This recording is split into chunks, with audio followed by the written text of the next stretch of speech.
Oh, it's not recording. Oh, hi. It's me. Today we're looking at the spicy raspberry mead, and we're finishing it. I've already finished it. This is now the video, though, where you're going to see me finish it. Do you see what I'm saying? Okay, let's briefly review the recipe, okay? Because I know some of you have forgotten. We used 3 pounds of Kroger red raspberry preserves, 1.5 pounds of wildflower honey, 3 peckin peppers cut in half, 1 gallon of spring water, and then 1.3 grams of Go Firm on the day we threw this all together, and then 3.1 total grams of fermento split into 4 doses over the first week of fermentation. And we used 1 gram of Lalvin QA23 yeast. We started this on, I don't remember, October 29th of 2021. We whipped it all together and had a fun little video where we did that. Perfect. This was a perfect plan. It looks like a unicorn pooped in here. And then on November 9th, the bubbling stopped, so I assumed fermentation was basically done. I took a gravity reading, and it was still pretty high at 1.03. I wasn't super happy about that, but there was no more bubbling, right? Fermentation was done. So I decided to rack it out of the bucket into a glass carboy, and I added a teaspoon of Yeast Energizer. Now, amongst the online homebrewing community, Yeast Energizer is judged severely. And I get it, it's not the best yeast nutrient available. There are better, newer, more informed techniques to use to provide nutrients to your yeast, but yeast nutrient works in a pinch. And that's what I was in. I was in a pinch.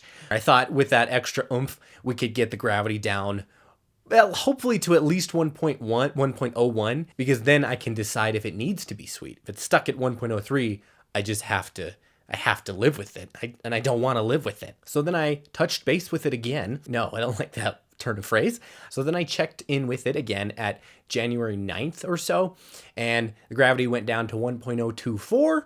Still not great, and I couldn't tell you why it didn't ferment out more than that, but I said, okay, fine.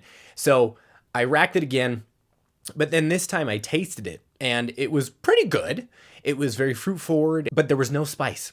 Okay, those peckin peppers let me down. So instead of cutting my losses and getting another pepper, which I probably should have done, I just threw in like 3 or 4 more peppers, just put them right on top, put the airlock on, and let them soak in there for as long as I thought it would need. And then I observed it fermenting for like months, just bubbles coming up the sides for months and months. And so I thought, well, we're just gonna let it stay there and do its thing. Once I observed that bubbling cease, I took a gravity reading. That was on March 28th, and it was at 1.018. So I thought, all right, we're gonna call it there. There's no more that's gonna happen.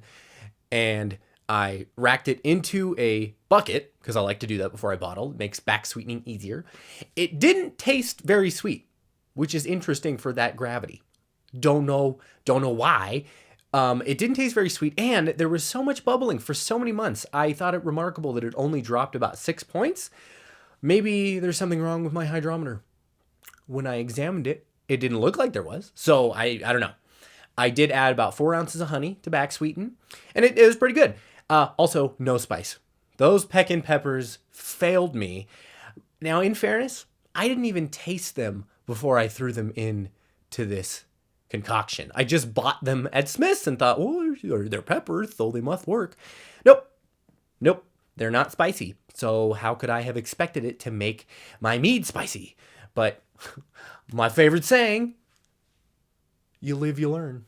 Yeah, so there was a touch of like that spicy hot flavor on the back end. Could have just been the alcohol. This clocks in at 10.4% or so. But, disappointment, but that's okay. Next time I will use different peppers that I have verified ahead of time are hot. And so then from the pitcher, I racked into bottles. We got 5, which I'm very happy with. If you can get 5 bottles out of a around 1 gallon batch, you're doing really good. And on the whole, I think that as far as it being a raspberry mead and not a spicy raspberry mead, it's really tasty. I'm real happy with it. It confirms what I've found out already, that it really, when you use jelly, you get a whole hell of a lot of that fruit flavor in the final product.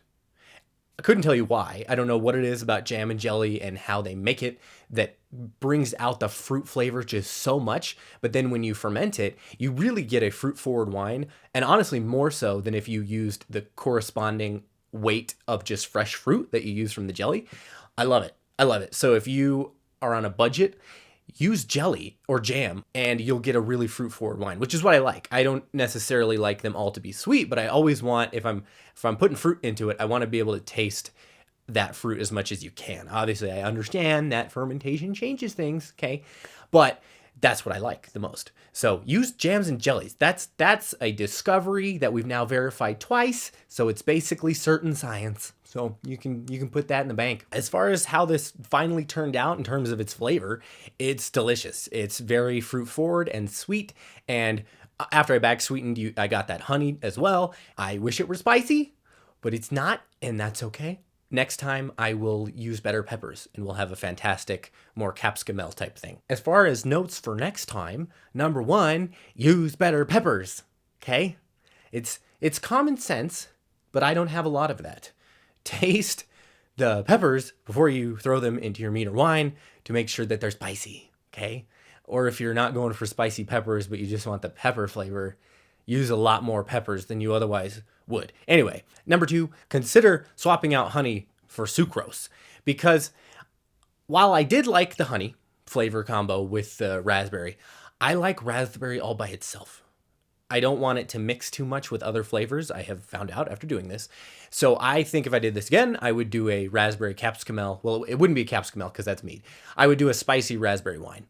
Okay, using white table sugar and not honey. But to each their own. And so if you like honey paired with fruity flavors and raspberry specifically, then use that. But those are my suggestions for doing this again. As you can see, it's a beautiful red amber color, and it's brilliantly clear as well, which I love. I don't know if I did not use pectin enzyme on this.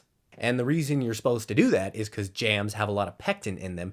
And when you ferment with pectin without pectin enzyme, you risk having a residual haze in your wine that doesn't go away with time from all that pectin. Didn't happen this time. Well, friends, thank you for watching. Always appreciate it. And keep on watching. But in the meantime, have a wonderful day.